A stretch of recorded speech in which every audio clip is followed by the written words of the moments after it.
آپ جانتے ہیں کہ جو ہمایوں دلاور صاحب کا نام چلا گیا ایڈیشنل ججز کے لیے ہائی کورٹ کے لیے، ابو الاسناد ذوالقرنین صاحب جنہوں نے اتنے آئینی اور قانونی فیصلے دیے، ان کا نام نہیں کیا۔ انہوں نے کہا میں تو بیٹھا ہوں آج، پھر ہر صورت جو ہے وہ اگر آپ پیش نہیں کریں گے تو پھر میں قانون کے مطابق کارروائی کروں گا۔ ان کو رات گئے، پیش کیا گیا، عدالت کی جانب سے مزید کہا گیا جی کہ ان کا کوئی ریمانڈ چاہیے، تو عدالت نے کہا کہ آپ نے ان کو اتنی ڈیلے سے کیوں پیش کیا ہے، تاخیر سے کیوں پیش کیا ہے، پہلے تو یہ بتائیں۔ جج ابو الاسناد نے سماعت کی، دوران سماعت دہشت گردی عدالت کے جج ابو الاسناد ذوالقرنین نے ریمارک دیے کہ پولیس کو کہ اگر آپ نے ان کو دوبارہ گرفتار کیا نا، عدالت نے ان کو 32 کو ڈسچارج کر دیا،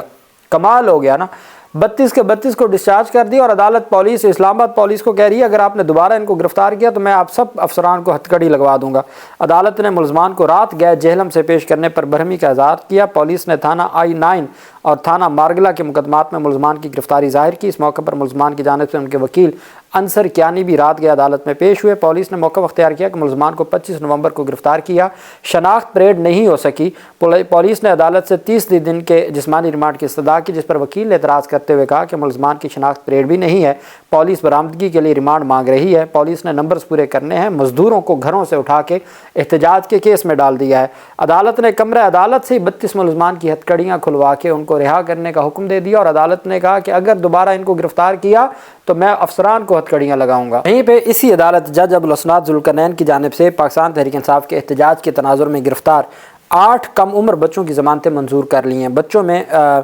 گرفتار 8 کم عمر بچوں کی ضمانتوں میں سے 2 بچے راولپنڈی کے ہیں، 3 افغانی ہیں، 1 باجوڑ کا ہے، 1 مردان کا ہے اور 1 کہوٹا سے تعلق رکھتا ہے، یعنی 3 پنجابی ہیں اور باقی پشتون ہیں۔ یہ ٹوٹل 8 بچے تھے جو کم عمر بچے تھے اور ان کو گرفتار کیا ہوا تھا۔ دہشت گردی عدالت کے جج ابو الاسناد ذوالقرنین نے ضمانتیں منظور کی۔ 5 بچوں کی روپکار رہائی کے لیے جیل جا چکی ہے، جبکہ 3 بچوں کی رہائی کے لیے روپکار آج جیل میں جائے گی، اور جو باقی پاکستان تحریک انصاف کے کارکنان گرفتار ہیں ان کی 16 دسمبر کے لیے ضمانت کی درخواستوں پر نوٹس جاری کر دیا ہے اور عدالت نے رپورٹ طلب کر لی ہے۔ تو یہ پاکستان تحریک انصاف کی جو قیادت گرفتار ہے، کارکنان گرفتار ہیں، تو ان کی جو ضمانتیں ہیں، یا چونکہ اس میں آپ کو یاد ہوگا میں نے آپ کو بتایا تھا کہ پشتونوں کو گرفتار کیا گیا، چونکہ اسلام آباد راولپنڈی میں بڑی تعداد میں پٹھان وہاں پہ ہیں، تو وہ پھر اگر کوئی ریڑھی لگاتا ہے، کوئی وہاں پہ کپڑے کا کاروبار کرتا ہے، کوئی اور مزدوری کرتا ہے، ہوٹل پہ کام کرتا ہے، تو وہ سب لوگوں کو اسی طرح گرفتار کیا گیا تھا، جس پر پھر یہ عدالتوں کو بھی یہ نظر آیا، اور اسلام آباد ہائی کورٹ بار ایسوسی ایشن، اسلام آباد بار کونسل، اسلام آباد بار ایسوسی ایشن، تمام بار ایسوسی ایشنز نے بھی اس معاملے کو، پاکستان تحریک انصاف نے بھی، انسانی حقوق کے وکلاء نے بھی اس معاملے کو اٹھایا، جس کی وجہ سے پھر یہ ساری چیزیں سامنے آئیں۔ دوسری طرف پاکستان تحریک انصاف نے کل ایک پرائیویٹ کمپلینٹ فائل کی تھی،